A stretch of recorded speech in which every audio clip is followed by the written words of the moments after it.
We work towards making our athletes heroes in the real sense of the word. We'll be in the top 10 of the Olympic medalists. Is only going to be possible if everybody comes together. It has to start from the schools. There has to be corporate intervention. They go with the mindset that we are winning. I'm winning this today, basically. I'm winning this today. Yeah. I am, like you said, I am an important part of my nation. In a country as big as ours, it is not possible for any single institution, whichever it might be, to do it all alone. Hello and welcome to another episode of Women in Sport, powered by the Global Institute of Sports Business and WordsWork. Today we have with us a very special guest, Ms. Himika Chaudhuri, someone who I have known for many years to be a very, very prominent and known face in the sports ecosystem. She has been a journalist herself for over 20 years before she took on the role of being the head of media and communications for the Sports Authority of India under the Ministry of Sports and Youth Affairs. It's a pleasure to have her here with us, and I'm very excited to meet her today. Hi, Himika. Thank you so much for being with us today. Really, really happy to have you here. Thank you so much, Neha. Finally, we are meeting, which is so long due. Long overdue conversation. But in front of the camera, which is a great thing because we're going to talk about something that both of us love. And I must admit that I admire you, even before we get into any conversation about sport, admire you greatly for the fact that I think that, when I joined SAI, it was my first Khelo India Games. I knew nothing about sport. And, WordsWork came on board. I met you for the first time. My initial perception, as, we all judge in our heads. And my initial perception was that, it must be somebody who set up a PR agency. And, it's just generally. But when I met you and, when I saw the dedication and I saw how much of sport you really understand, how deeply embedded you are into the system. In fact, there's been lots of learnings from you and your team, not just you. Oh, you and your team. That's so nice. The first Khelo India Games in Guwahati, pre-COVID. So we are that old. We're that old in our relationship. And now I'm going to tell you my side of this same story. And I was told that, there's this lady in charge and you'll be reporting to her. And I still remember waiting at the SAI office for you for our first meeting. And out you come in your gorgeous sari as always. And I said, wow, she's madam. So I was very intimidated. And I walk into the room expecting this very serious madam to talk to me. And it was such a candid conversation from day one. That. I think we all realized we had a common goal, common objective. And not just me, our entire team really enjoyed working with you. And whatever misconceptions I had on the kind of seriousness obviously there is protocol to be followed, but I think we were at ease and we could deliver and we could really learn a lot. And I think we were able to work as a team. Correct. I think the flexibility, like you said, a common goal and the flexibility to be able to do things together instead of thinking, now they have to deliver. It was always, I think, we have to deliver. Absolutely. And I think that is what I think brought out the results. And, and I think a lot of people will probably, unless we speak about it and say it, not understand the importance that,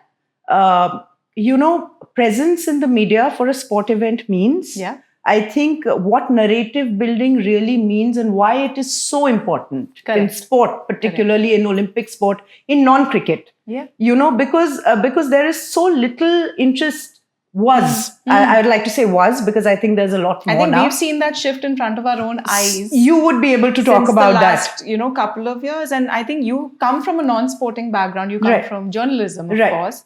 But I just wanted to ask you, once you got into SAI from journalism, how was that shift for you in terms of just getting so deep into the sporting universe? Because SAI is actually the epitome of everything that's sports in the country, right? So how was that transition for you? So honestly, not easy at all because, I've been a lifestyle journalist all my life. And when I walked into this role, I was 18 years old in the media industry. And that is a lot of time for one to get comfortable, in a particular industry. B, you're senior enough then to think that, do I want to make this transition, etc. Sometimes it's harder to transition when you're that much into your career. Yes, absolutely. Right? So when I came into SAI, I was already, let's say, national editor, commercial content, which is something. It doesn't matter what it is, but in Hindustan Times. And like I'm saying, I was 18 years into the profession and the industry, and so when I moved into Psy, I was, never really, my interest in sport was as little as maybe Sachin Tendulkar's interest in fashion. So and where are we today now? I want to ask you, how's your interest today in sport?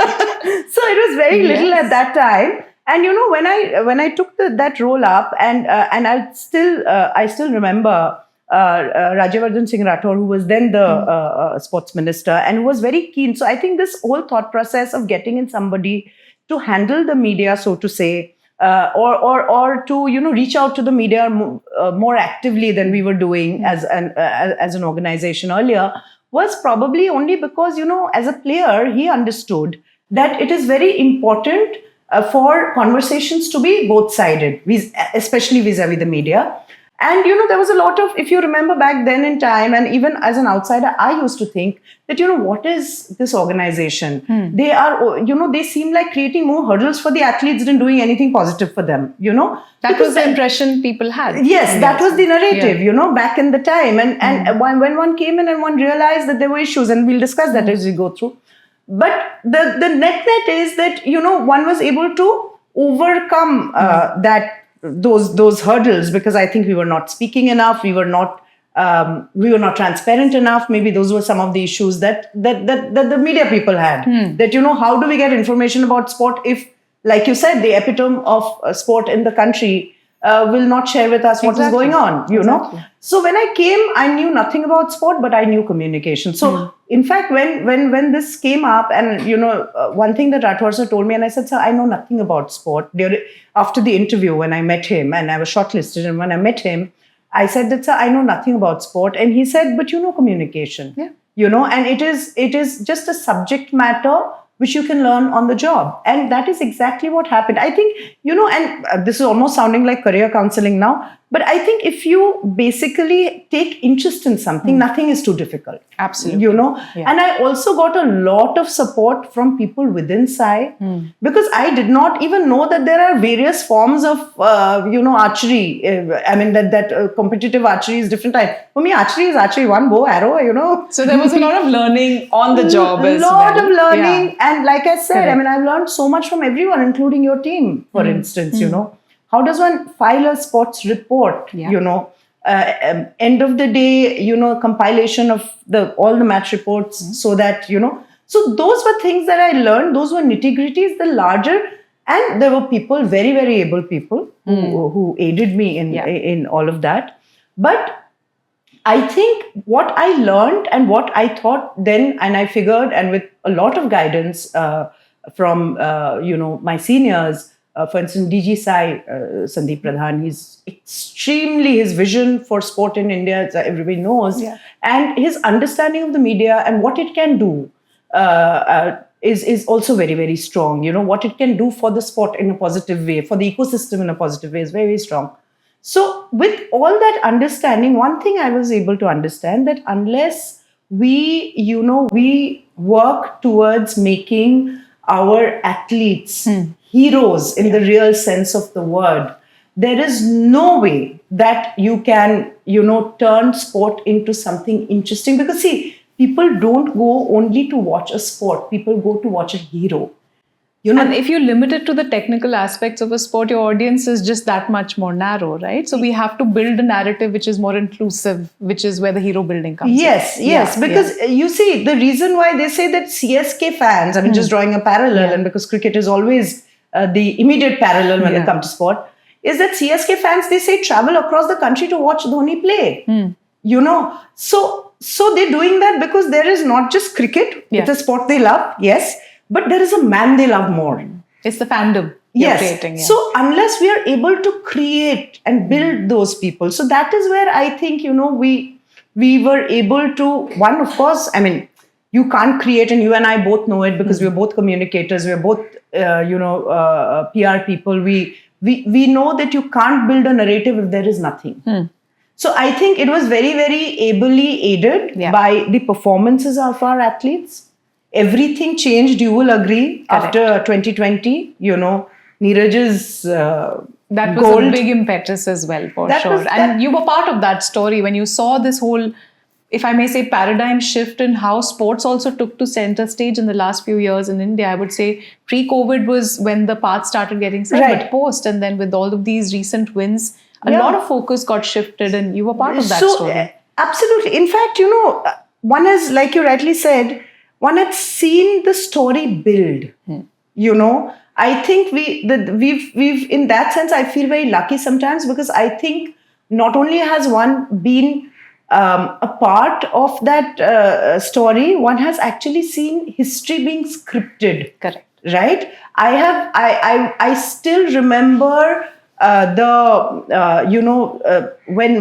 Neeraj won his gold, and even before that, I'd like to say, when Meera won her silver in weightlifting, which was the first medal of Tokyo 2020, and I'll never forget the fact that we went to receive her in the airport, and and she's this petite little, and we all know Meera, and she's the quietest person you can meet, and it's still beyond me how she lifts the weight that she lifts. And we all went to meet her, and it was middle of COVID, and so we were trying to be very, very careful. So anyway, we tried to sanitize the lounge where she was going to get out of the aircraft and sit for a while, but that was impossible because people were going crazy wanting to meet her. They were, people were queuing up, and we could not believe that, of course, it's not the first time that an Olympic medal has come to India.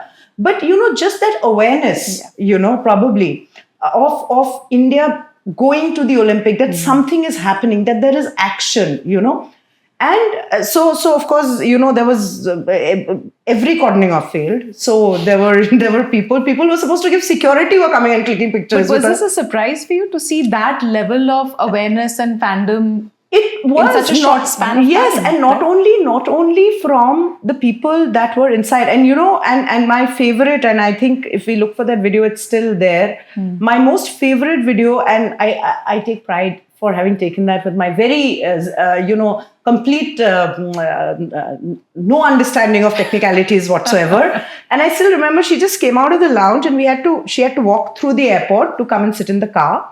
And, on both sides, inside the airport, people were standing and clapping, and she was walking, and this is petite lady, and she had a ring of security because we had to give it to her. So the ring of security, and she was walking, and there's 6, gunned people walking with her.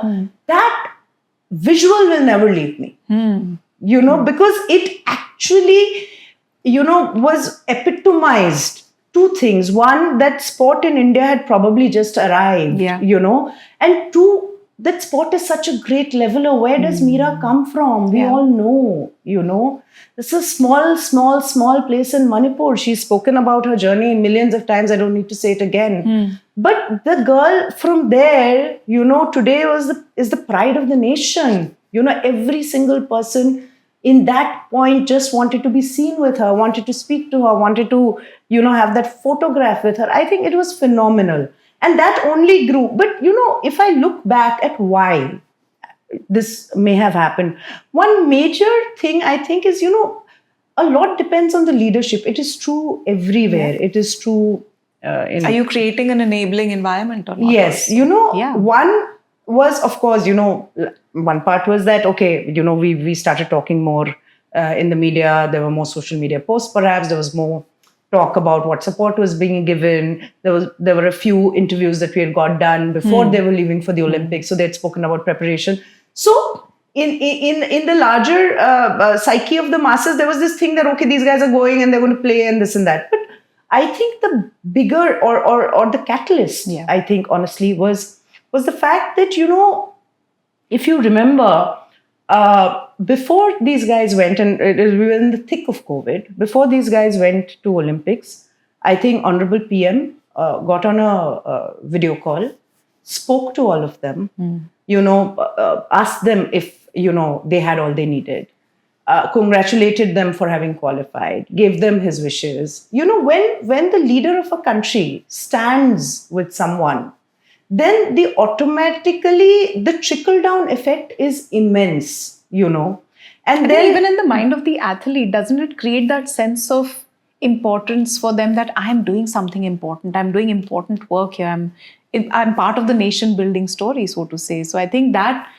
giving them that center stage and giving them that importance has really shaped up their outlook you're as so well. right. I think that is the most critical factor, because like you rightly said, Devendra Jhajaria always has this wonderful story to say, and we all know that he's won, two or three now. I mean, I'm suddenly getting confused, but Paralympic medals, Now, he always narrates, and he's one of those people who's been competing from 2004, I think, right? So he always has this story that the first time that he had gone, he said that I not only had to buy my own tickets, I paid for my visa because, maybe the files were not coming through. Not that there was no support then, maybe there was, but, processes were painfully slow. So, these are things that tells an athlete that, okay, maybe what I'm doing, so you are already going with the kind of mindset that I am fighting alone. There's nobody with me. In contrast, you know that, everything I need is there. Everybody is standing with me. And, now all that I need to do is to go out there. I don't need to worry about anything. I need to just perform, And to that, I want to narrate a small but very significant story. I was sitting at the BBC, the Sports Awards. And I think Savita was sitting next to me, and the Indian hockey women's hockey team was getting an award, and Rani couldn't make it, so Savita was taking the award on behalf of the team. And she was sitting next to me, and when they announced the name, and everybody started clapping, she went up, she took an award, she came back, sat next to me, and I said, "Congratulations." She said, "पर पता है ma'am, हम लोगों के लिए सबने जितना किया हम कर नहीं पाए." Oh wow! So she had that sense of gratitude also. That we got the best. We should have done more. And when I say that, I only mean to say that it means that they feel that, okay, there is no reason for us to feel bad, no reason for us to crib, but just to perform. And that mindset change, the other thing that you'll notice is that India, there have been so many instances. Milkha Singh ji, in one of our Fit India podcasts, he had said that my saddest moment was when I realized, that in the last whatever seconds, I lost the medal, I couldn't win it for my country. And my dream is that in athletics, India should win, gold. So, and many such other stories we would know, if we were to start to narrate, where we've lost by a whisker, where we've lost, in those last final moments. That's the nature of sport, right? That is the nature of sport, but that is also the mind, right? The mental strength to know I can do it. You go, today look at Satvik and Chirag. Yeah. Great example. They go with the mindset that we are winning. I'm winning this today, basically. I'm winning this today. Yeah, correct. Now we are not going to compete. I think that mindset change is immense. We are not only going to compete. We're going to win. We are going to win. Yeah. If you see what those two boys do after every win, it is a show of power. Yeah. Which is not typical for an Indian athlete. If you look at the narrative of an Indian athlete and how it's transformed in front of your own eyes, because you work with them so closely, have you seen that attitude shift for the better across all of them, because that the fact that they have the whole country behind them, they have so much awareness behind them as well, and by giving that kind of a space and platform and importance, do you think that has allowed for the athlete's attitude to shift to this, hopefully to this place of confidence? Yeah. That now I feel I owe it, like what Savita had said, and I think I can do it, and I will. Yeah. So that would be interesting if you saw that journey from where you probably started in 2020 to maybe recently where you've seen these success stories come through. Right? I think honestly, like I said, that mind shift has already happened. Okay. For those, for let's say the athletes who were already in the playing zone, who were already on competing, the level. There were those that were already on the elite level.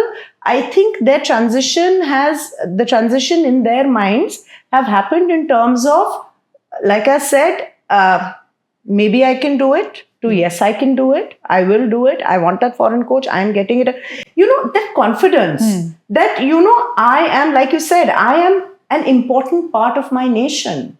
What I do matters, and everybody is looking up to me, so I will do my best. That mindset shift, and therefore I can do it. Yeah. That has happened gradually in the last couple of years, let's say 2018 onwards, and then we saw 2020 and all of that. And look at the medals in Asian Commonwealth. It's crazy the number of medals we are getting, right? So that happened with them. The younger ones, I think they're already coming with that confidence. So it's already there. It's already there because you see, they are also today. I think an Antim Pangal is far more confident already because she has entered sport in a very enabled ecosystem. Yeah, already there for her. It's possibly the difference between when we knew that, okay, I am in this school, which is nice. Okay, it gives me my education, this, that. But if I really have to make the cut, then I have to qualify to that college. And, getting to that college is my own hard work. I don't know if I'll have to fend for myself.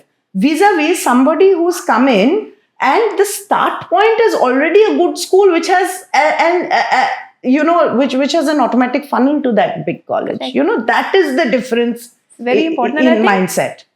Everyone has to play their part, and I think at least from Sai's perspective, where you've been involved, ministry's perspective, I think the whole attitude has shifted a lot to make this. I know how busy you have been in the last few years, and how you've been hopping from. I think you're in a new city almost every day with the kind of intense work that's going on.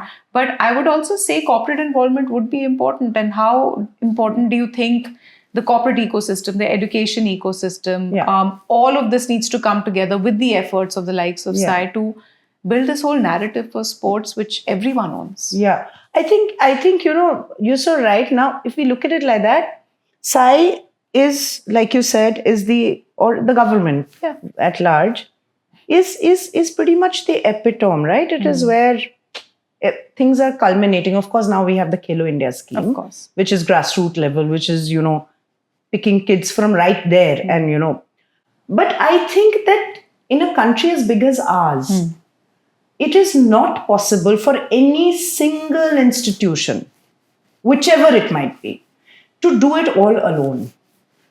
And a country that is so big in terms of population, however, a country which is also so rich in talent. Correct. So every time that you are not tapping into that, there is no option of saying that, okay, I am going to go and look for kids only in Haryana, and I'll not look for kids in some other state. Let's say for what Haryana is good at, wrestling. Yeah. So you can't say I'll only look for wrestlers in Haryana. We can't make those assumptions. Yeah, we can't because we don't know. Because the country is so varied, and there are people who are so talented. So it's important and inherent that you look for it all over. So therefore, I think it has to. And to that, it just reminds me that I went for a very, very interesting event very recently to Modern School Barakhamba. Okay. Now, Modern School Barakhamba, we all know, very posh school, known as among the, better, one of the best probably in Delhi, one of the better ones in the country, etc., etc. They have started this very, very interesting project called Sportability. Okay.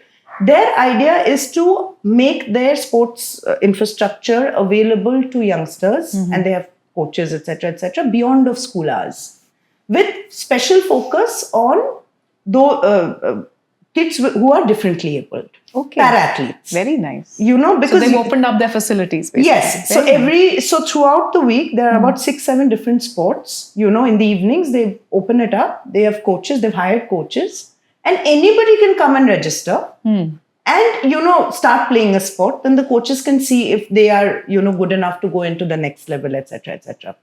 So I think that unless it starts from the ground up, school level, from the schools, because that's where it all starts, right? We learn our languages in school. We learn mathematics in school. Every basic thing that we need to use in life, we learn in school.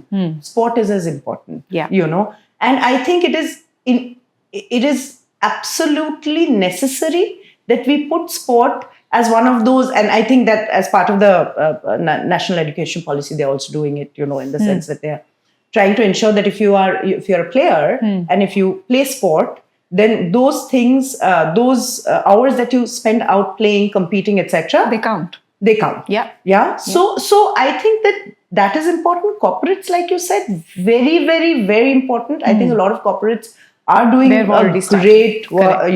great deal in that sphere, especially a lot among younger grassroots level. Grassroots infrastructure. There's a lot of areas. I think it's so unless the corporates come in, because the thing with the corporates is that they have the flexibility, right? In the government, because one is dealing with public money, all schemes are, of course, they are all welfare schemes. So they are for the benefit of the people. And yet, because it is public money, there will always be these matrices that will constrain you from being able to do everything that you might want to do, right? Correct. Whereas the corporates have that flexibility. And then CSR allows you now to spend on sport as well. Yeah, on sport as well. So corporates have that flexibility to say, okay, we think that this area needs. So they can have very concentrated efforts on specific projects and deeper impact. Yes. Whereas just because we are a welfare state, the government schemes have to be spread very thin sometimes. So therefore, I think that corporates very, very important. And, without the public-private partnership, the dream that we have, which Honorable PM always keeps talking about, I think every other sports minister, Kiran Rijiju sir, Anurag sir, both have spoken about it, that, India as a sporting superpower in the next 10 years is going to be possible, that we'll be in the top 10 of the Olympic medalists, is only going to be possible if everybody comes together. It has to start from the schools. There has to be corporate intervention. And interestingly, we know that now, people from the corporates are working very closely with the government as well. Yeah. So there are these partnerships that are happening between PSUs, corporates, government.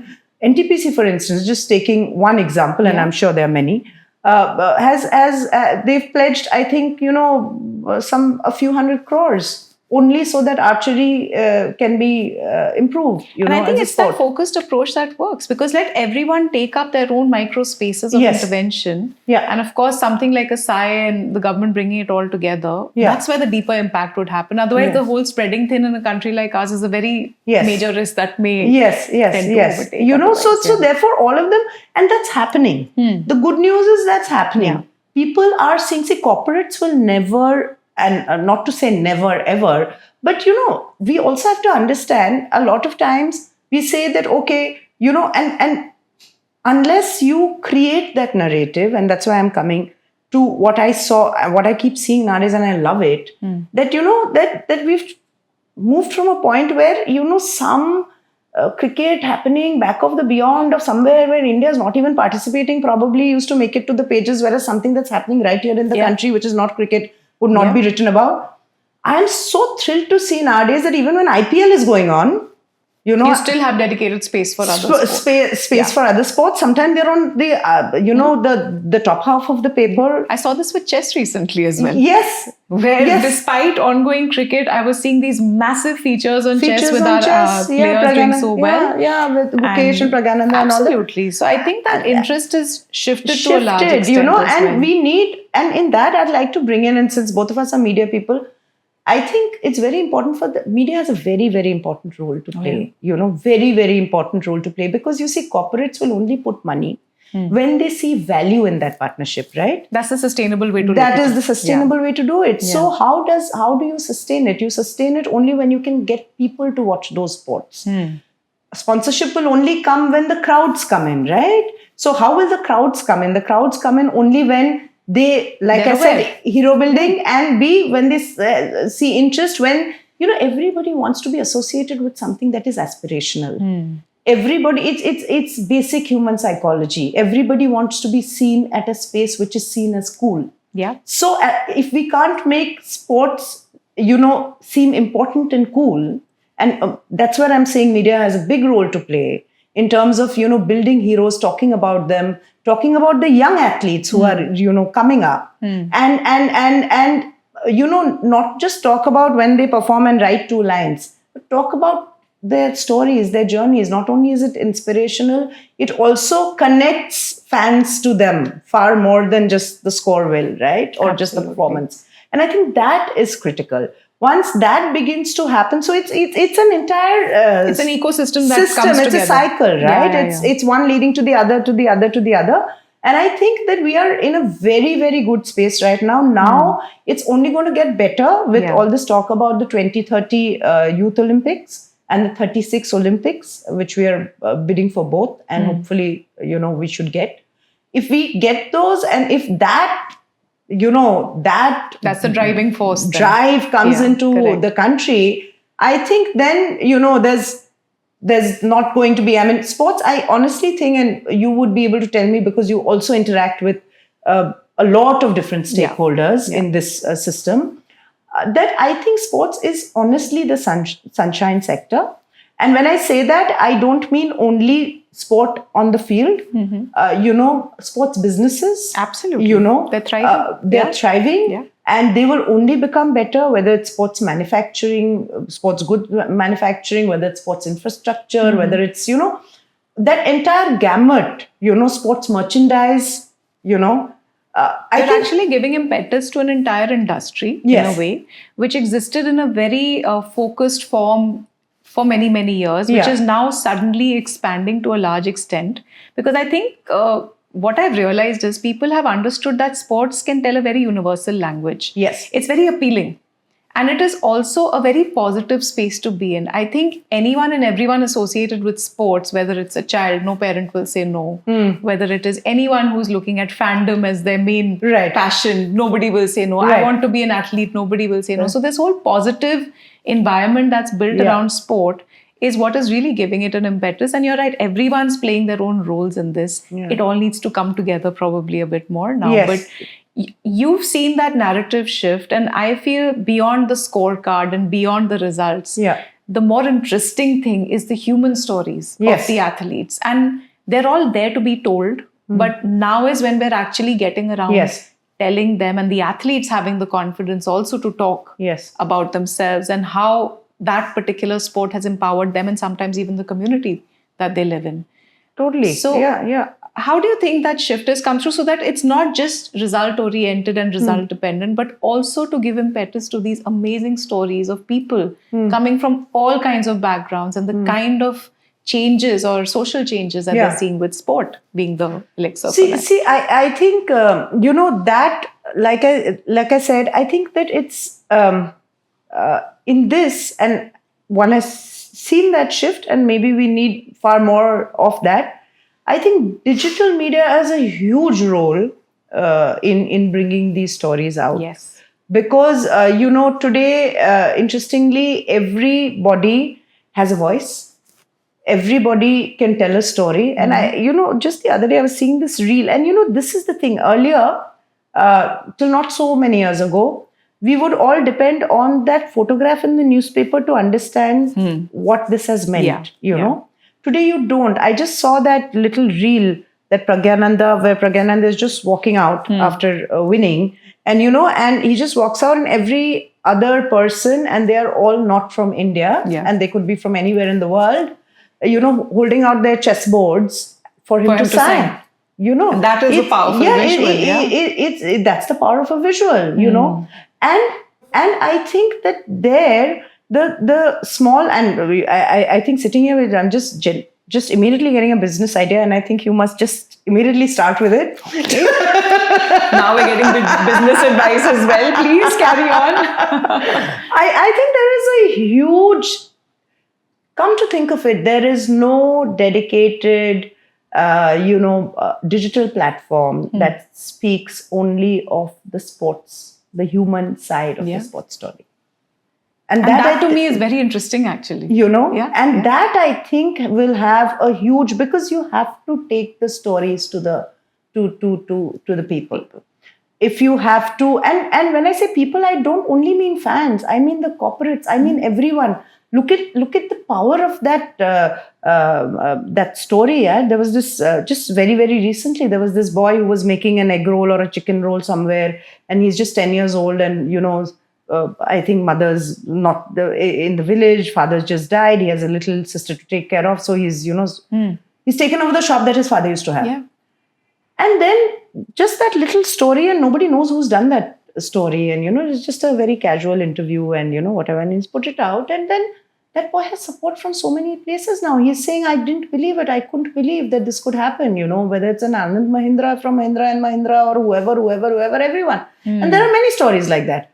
I think that, these stories need to be told so that there can be support for them. Yeah. Not only in terms of knowing that there are people there who believe in what I'm doing, but also, it could be a great way for crowdfunding, for instance. Because you see, this is the other problem that we have, in the sense that because resources are limited and talent is unlimited in a lot of ways, what tends to happen is that, we are just like in every other exam and I specifically want to talk about this because like all other major exams in India, whether it's UPSC, for instance, where only the top 3% will get through, or, whether it's the CA exam, or whatever, it's the entrance to your IITs, IIMs, the best of the best get through, right? That does not mean that the other 90% who could not get through are not good. Yeah. Except that the resources only allow for those 10% to be given the opportunity, in this year or at that time. So I think that, and the same holds true for sport. And nobody would know that better than you, because you also know that, all our schemes, whether it's the Khelo India scheme, whether it's the Target Olympic Podium scheme, which funds everything that an elite athlete needs once you're inside the scheme. But even then there is a cap, right? There are only that many that you can, and therefore the competition is fierce and only the best of the best get in. And I see this a lot of times that, and I see this a lot on digital media, that, there'll be somebody who will say, oh, she has played national and now she's, Zomato delivery person. How sad. Nothing is happening in this country. Now, the truth of the matter is that I'm sure that athlete is good. But unfortunately, the athlete hasn't been able to better those around her. Yeah. They've bettered her and moved on and, got what is elite.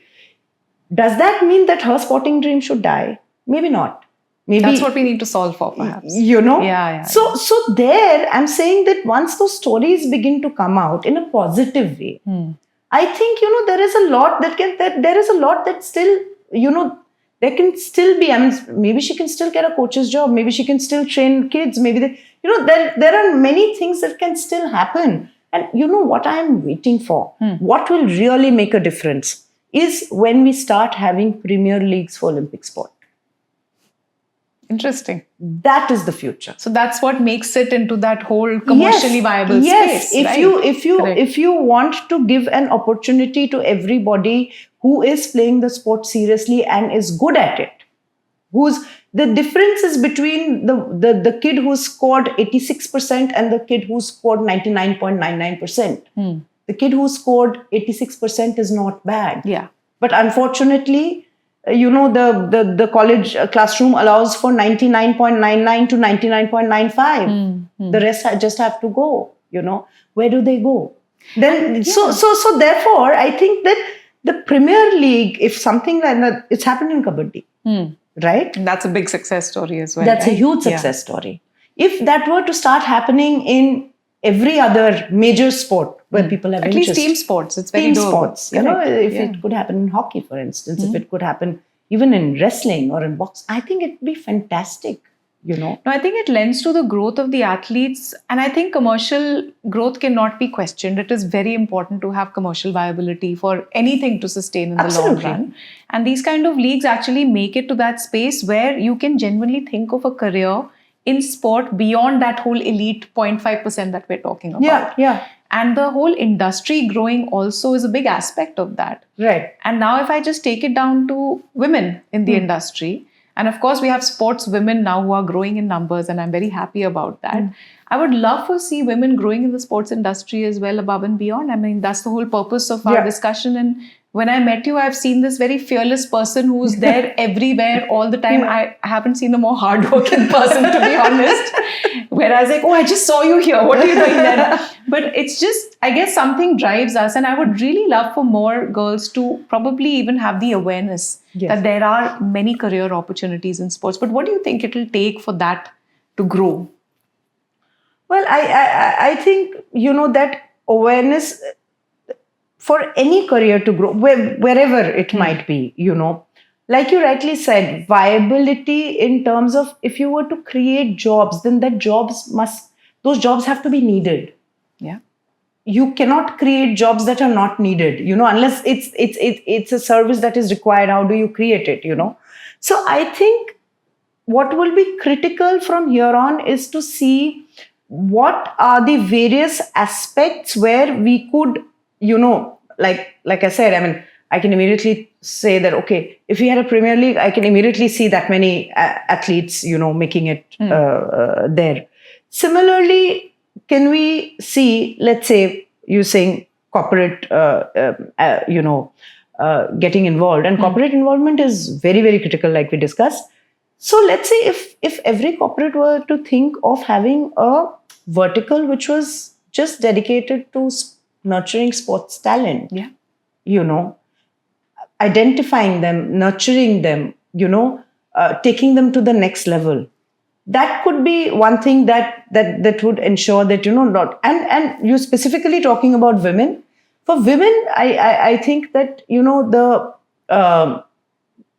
of the many things that women do very well, and I think we do, all of us, are able to do multiple things which are great. But for sports in particular, I would like to think that, women can have a huge role to play in, specifically in, because women are also great motivators and talkers. They have this, their EQ is very, very high, right? Compared to, and men have their way, and they'll, So I think that we need a lot more people who can come into sports psychology, where that is, one huge story is the Vinesh story back in the time during the Olympic, and she couldn't win and she broke down completely, and she said that she couldn't get over it for the longest time, and it was her, for instance. Then there was the para athlete Sharath who said that he froze every time,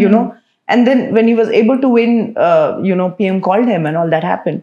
So there is a huge need for that mental boost, for somebody you can just talk to. Sometimes you can't talk to your peers. Sometimes, people who know you too well, like your coach, your teammates, they can't play that role. Your physio, people who see you all the time, they say, oh, it always happens. Don't be scared. That time you did it. But sometimes you just need to talk. Sometimes you just need to listen to a new perspective. I think that role is very critical, and I think women can play that very well, especially ex-sports persons. Yeah. Because they know the sport, they know the pressures, they know what it means to lose. They know how hard it is to win, So they, I think, can, do that bit beautifully. Because a lot, and I think there is that conversation also. I saw some stories also recently that, once a woman quits because she, maybe she wants to have a family and she has 2 children. Of course, Mary Kom is legend, so we are not even bringing her into the equation. Those are exceptions. Yeah. But, then she takes a break, and then oftentimes she doesn't get a chance to come back to competitive sport, but also she's otherwise absolutely capable, And has a lot of skills. Which she has a lot of skills. Yeah, she has a lot that she can share with the sports ecosystem. So there, I think, coaching is an immediate thought. People can coach. But other than that, I think the soft skills, the softer parts of what an athlete needs. I think, and I know that it's too early to talk about these things probably, but I see nowadays a lot of athletes very nicely turned out when they come for events. I think it's very, very important for our Olympic athletes also to be, and that is where cricket wins, endorsements. Yeah. because cricketers turn out a certain way. They are trained. We know so many of them. Harbhajan Singh, when he came, everybody knows and he admits that he could not string one sentence in English. He couldn't understand the question, forget speaking. And look at Bhaji today. Yeah. So that transformation. That transformation. And it has been done, over time. And it's a thought out conscious call. Yeah. Similarly, I think we need to do a lot of that. So today, if I say that I think all our elite players should have stylists, people might laugh. But I think it's important. I mean, it's stylists, it's media training also. Yeah, media training. We conducted media trainings for national teams, and I think I've seen a bit of a transformation, especially in the girls, I would say, who are extremely shy to suddenly say that, okay, I'm proud to tell my story now. Yeah. So I think there's a lot of things to be done within the ecosystem, and men and women alike, of course, have their role to play. Yes. But my last question to you, Himika, is you came from outside the world of sport. Yes. You dived deep into the world of sport. What has sports done for you as a person? Well, I think sports has, this assignment has given me it's been the best assignment of my life because of the challenges that it brought and the success that it showed me, but more importantly, because of the people I met. Today, I think if I had not met the athletes, if I had not seen them so close, if I had not understood what their life is, which you and I both know are so disciplined, so difficult, a teenager who knows that you have to train 8 hours a day, who knows that you cannot go home for years when you're, training months and months and months, you don't go home, you detach yourself from the entire world, you're disciplined 365, maybe 362, 63 days a year, because if you have to get that medal, you have to do it. There's no other way.